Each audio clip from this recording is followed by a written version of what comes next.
আসসালামু আলাইকুম। আপনারা দেখছে আবু হুজাইফা দি ইসলামিক চ্যানেল। অনুগ্রহ করে লাইক করুন, শেয়ার করুন এবং চ্যানেলটি সাবস্ক্রাইব। আজকের এই বিশ্লেষণে সবাইকে স্বাগত। আচ্ছা, যদি বলা হয় যে শত শত বছর আগের একটি প্রাচীন টেক্সট বা লেখা আজকের দিনের আধুনিক যোগাযোগের ক্ষেত্রেও একদম হুবহু মিলে যায়, ব্যাপারটা বেশ অবাক করার মতো, তাই না? আজ আমরা ঠিক এইরকমই একটা বিষয় নিয়ে কথা বলবো, যেটা যুগ যুগ ধরে শিক্ষক, বক্তা বা কমিউনিকেশন এক্সপার্টদের ভাবিয়ে তুলেছে। চলুন আর দেরি না করে সরাসরি মূল আলোচনায় ঢুকে পড়া যাক। শুরুতেই খুব সাধারণ কিন্তু ভীষণ জরুরি একটা প্রশ্ন মাথায় আসে। একজন শিক্ষাদাতা বা বক্তা কিভাবে নিশ্চিত করবেন যে শ্রোতারা কোনোভাবেই মনোযোগ হারাচ্ছেন না? এই যে মানুষের মনোযোগ ধরে রাখা আর মানসিক ক্লান্তি বা যাকে আমরা অডিয়েন্স ফ্যাটিক বলি, সেটা ঠেকানো, এটা কিন্তু পুরোপুরি একটা সর্বজনীন সমস্যা। এই চ্যালেঞ্জটা যে শুধু আজকের এই ডিজিটাল যুগেই আছে তা কিন্তু নয়, বরং শত শত বছর আগেও এটা ঠিক ততটাই বাস্তব একটা সমস্যা ছিল। ১ নম্বর বিষয়, মনোযোগের চ্যালেঞ্জ, শিক্ষার্থীদের ক্লান্তির সর্বজনীন সমস্যা। এই মনোযোগ ধরে রাখার চ্যালেঞ্জের একটা ঐতিহাসিক সমাধান কিন্তু আছে, আর সেটা বেশ ইন্টারেস্টিং। সহিহ বুখারীর ৬৯ নম্বর হাদিসে এই নিয়ে চমৎকার একটা দিক নির্দেশনা দেওয়া হয়েছে। এই অংশটা মূলত নেওয়া হয়েছে কিতাবুল ইলম বা জ্ঞানের বই থেকে, যা আছে মূল গ্রন্থের ৩ নম্বর অধ্যায়ের ১১ নম্বর পরিচ্ছেদে। মজার ব্যাপার হলো, এটা শুধু কিছু নিয়মের একটা বোরিং তালিকা নয়, বরং জ্ঞান অর্জন করা আর সেটা অন্যের মাঝে ছড়িয়ে দেওয়ার পুরো দর্শনটা এখানে লুকিয়ে আছে। বলতে গেলে এটা কার্যকরভাবে জ্ঞান বিতরণের একটা মাস্টার ক্লাস গাইডলাইন। ২. সঠিক সময় নির্বাচন, শিক্ষাদানে সময়ের গুরুত্ব। ইংরেজি অনুবাদের দিকে একটু তাকালে খুব স্পষ্টভাবেই ফুটে ওঠে যে নবী সাল্লাল্লাহু আলাইহি ওয়াসাল্লাম উপদেশ দেওয়ার ক্ষেত্রে মানুষের মানসিক অবস্থার দিকে ভীষণ খেয়াল রাখতেন। মানে মানুষ যাতে বিরক্ত হয়ে দূরে সরে না যায়, সেজন্য তিনি একদম সচেতনভাবে উপযুক্ত সময় বেছে নিতেন। একটু ভাবলে দেখা যায় একজন বক্তা হিসেবে তিনি শ্রোতাদের মানসিক অবস্থাকে কতটা গভীরভাবে মূল্যায়ন করতেন, যা সত্যি অসাধারণ। যেমন বলা হয়েছে, সবসময় ধর্মীয় আলোচনা ও জ্ঞান দিয়ে তাদের বিরক্ত করতেন না বা একঘেয়েমিতে ফেলতেন না। এই কথাটার অর্থ আসলে অনেক গভীর। এটা শিক্ষাদানের ক্ষেত্রে প্রচণ্ড রকম একটা সহানুভূতির পরিচয় দেয়। কারণ যে কোনো মানুষেরই নতুন তথ্য নেওয়ার একটা নির্দিষ্ট মানসিক সীমা থাকে, তাই না? যাকে আমরা কগনিটিভ লোড লিমিট বলতে পারি। সারাক্ষণ শুধু ভারী ভারী আলোচনা বা জ্ঞান বিতরণ করলেই যে মানুষ অনেক বেশি শিখে ফেলবে, ব্যাপারটা মোটেও তেমন নয়। বরং উল্টো অতিরিক্ত তথ্যের চাপ মানুষকে আরও বেশি ক্লান্ত আর বিরক্ত করে তোলে। তৃতীয় অংশ, কাঠিন্যের বদলে সহজীকরণ, সম্পৃক্ততার প্রথম দ্বৈততা। ঐতিহাসিক উৎসগুলোর দিকে সরাসরি তাকালে একদিকে যেমন মূল আরবি টেক্সট দেখা যায়, ঠিক তেমনি তার ইংরেজি অনুবাদটাও পাওয়া যায়।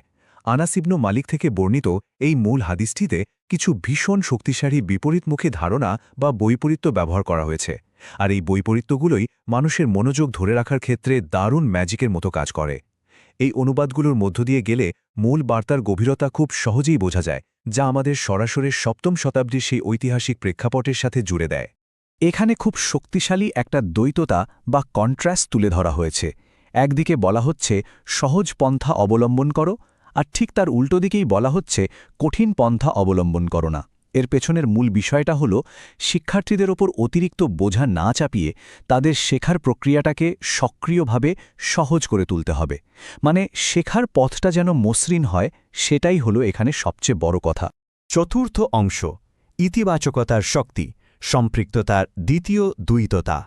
এখানে পজিটিভ রিনফোর্সমেন্ট বা ইতিবাচক উৎসাহ দেওয়ার শক্তির সাথে শ্রোতাদের দূরে সরিয়ে দেওয়ার যে একটা মারাত্মক বিপদ আছে, তার একটা পরিষ্কার বৈপরীত্য দেখানো হয়েছে। যখন বলা হয় সুসংবাদ দাও, তখন এটা মূলত শেখার প্রতি একটা আলাদা আগ্রহ আর ভালোবাসা তৈরি করে। অন্যদিকে রুক্ষ বা কঠোর আচরণ কিন্তু শ্রোতাদের মনকে বিষিয়ে দেয়, তাদের দূরে সরিয়ে দেয়। আর শিক্ষাদানের প্রক্রিয়ায় এটা তো কখনোই কাম্য হতে পারে না, তাই না? বাংলা অনুবাদের দিকে তাকালে দেখা যায় সেখানে একদম স্পষ্টভাবে বলা হয়েছে বিরক্তি সৃষ্টি করো না। এটা খুব সুন্দরভাবে বিভিন্ন সংস্কৃতির মধ্যে ধারণার একটা সেতুবন্ধন তৈরি করে দেয়। কাউকে বিরক্ত বা অতিষ্ঠ না করার এই যে একটা দারুণ সতর্কতা, এটাই প্রমাণ করে যে একজন শ্রোতার মানসিক আরাম আর মনোযোগের মূল্য আসলে ঠিক কতটা বেশি। পঞ্চম অংশ, একটি কালজয়ী শিক্ষা দর্শন, পদ্ধতির সংশ্লেষণ। পুরো আলোচনার সারসংক্ষেপ করলে কয়েকটা বিষয় একদম পরিষ্কার হয়ে যায়। উপযুক্ত সময় নির্বাচন করা, বিষয়বস্তুকে সহজবোধ্য করে তোলা, যে কোনো ধরনের কাঠিন্য বা জটিলতা এড়িয়ে চলা, সুসংবাদ দেওয়া এবং শ্রোতারা যাতে দূরে সরে না যায় সেটা নিশ্চিত করা। এই সবগুলো নিয়ম একসাথে মিলে একটা মাস্টারফুল ফ্রেমওয়ার্ক বা দুর্দান্ত একটা কাঠামো তৈরি করে। আর এই কাঠামোটা ঠিকঠাক অনুসরণ করতে পারলে শিক্ষার্থীদের মানসিক ক্লান্তি বা লার্নার বার্নআউট খুব সহজেই প্রতিরোধ করা সম্ভব।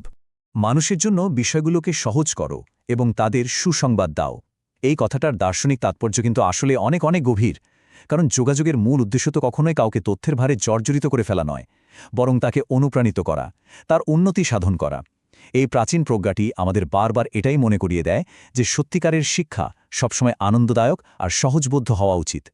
আজকের এই ভীষণ দ্রুতগতির বিশ্বে, যেখানে মানুষের মনোযোগের পরিধি বা অ্যাটেনশন স্প্যান দিন দিন আশঙ্কাজনকভাবে কমে আসছে, সেখানে একটা গভীর প্রশ্ন কিন্তু থেকেই যায়।